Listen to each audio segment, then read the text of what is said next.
Buongiorno ragazzi, io sono Wendy e per chi ci vede per la prima volta, piacere di incontrarti. Sto preparandomi per cominciare alcune pulizie che ho programmato per la giornata d'oggi. Comincerò dalle finestre. Farò una pulizia profonda con acqua e ammoniaco. Vorrei farla prima che il tempo si faccia più freddo. Sapevi che alcuni prodotti per la pulizia possono perdere efficacia a basse temperature? Mentre altri possono reagire in modo indesiderato, ad esempio formando residui che rendono il vetro più opaco. E per chi si occupa delle pulizie, possono rendere il lavoro più difficile e scomodo. Per questi motivi è spesso consigliabile posticipare la pulizia dei vetri a quando le temperature sono più favorevoli.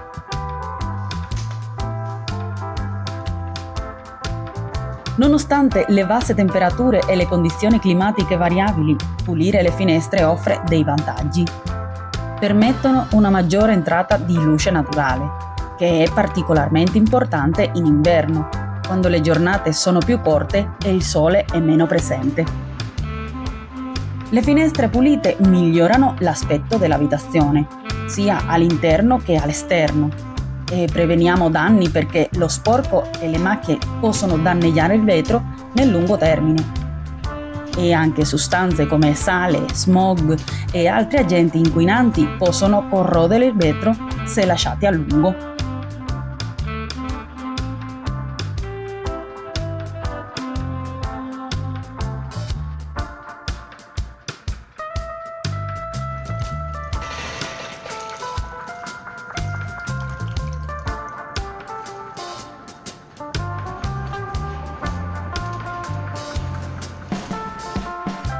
Mi avete vista togliere le tende e che volevo approfittare la pulizia delle finestre per lavarle. Lo farò insieme alle fodere dei cuscini del divano. In genere, se i cuscini vengono usati frequentemente, è consigliabile lavarli ogni 1 o 3 mesi. In caso di allergie agli acari della polvere o agli animali domestici, è meglio lavarli più frequentemente, magari ogni mese. Se si notano macchie, immediatamente.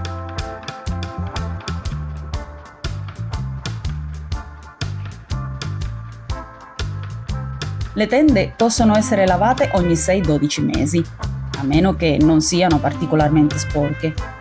Se ci sono allergie, potrebbe essere utile pulirle più spesso. Per disinfettarli è consigliabile lavarli a una temperatura di almeno 60 gradi.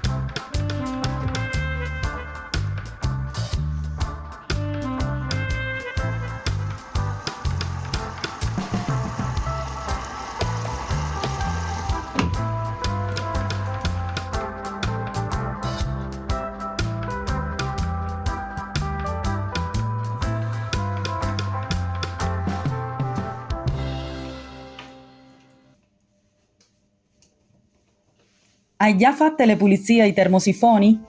In generale, la maggior parte dei termosifoni può accumulare polvere e sporcizia all'esterno, quindi è consigliabile pulirli periodicamente per mantenere un buon livello di igiene e per garantire un'efficace emissione di calore. Tuttavia ci sono alcuni tipi di termosifoni che, grazie al loro design, richiedono meno manutenzione esterna. I miei li ho puliti in profondità settimana scorsa. Oggi solo li spolvererò e passerò con un panno umido. Però, per chi non lo sa, mi piace pulirli in profondità con acqua e ammoniaca. Ricordati spegnerli prima di pulirli.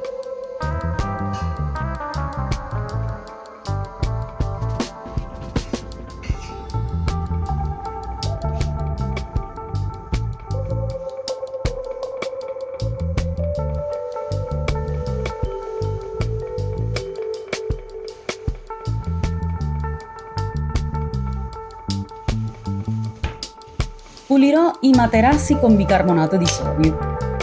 Spargerlo almeno una volta ogni 3 mesi fa più che bene. In più, se lo disinfetti con degli spray appositi o hai un aspirapolvere battimaterassi, meglio.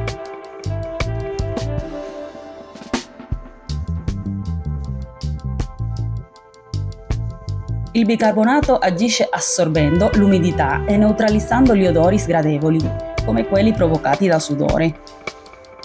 Per un utilizzo migliore si consiglia di lasciarlo agire per alcune ore, prima di aspirarlo via.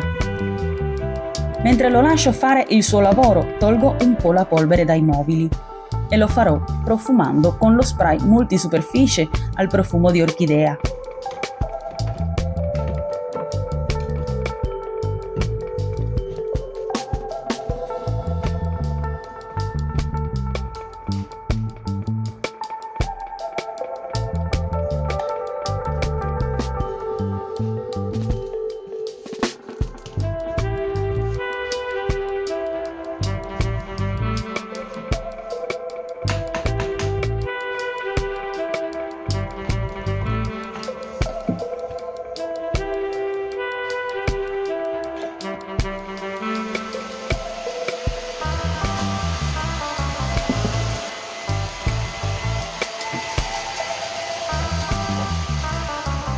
Sono passate 2 ore abbondanti da quando ho spolverato il bicarbonato.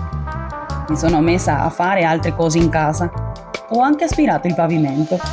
Tocca solo aspirare i materassi per rifare i letti.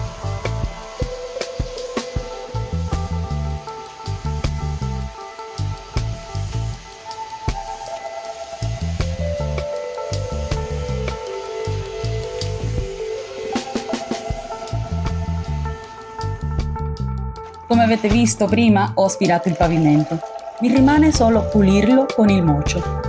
Mi piace farlo con il detersivo per il marmo di Mastro Lindo.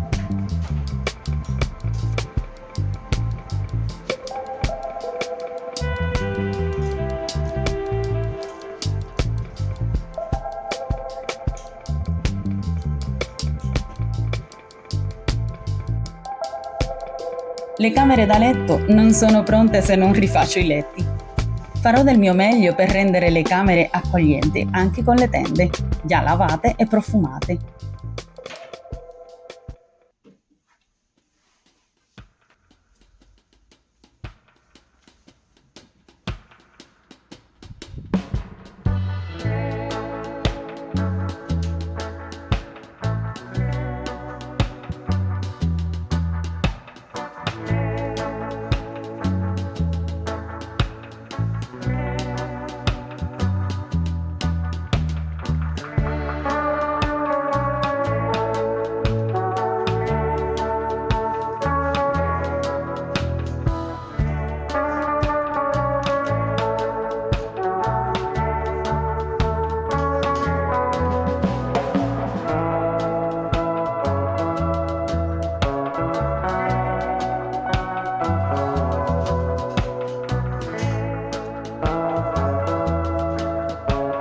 Ragazzi, voglio invitarvi a iscrivervi al canale se non l'avete fatto. E facendovi vedere le mie camere dopo questa pulizia, io vi ringrazio e vi saluto fino al prossimo vlog di Wendy. Ciao!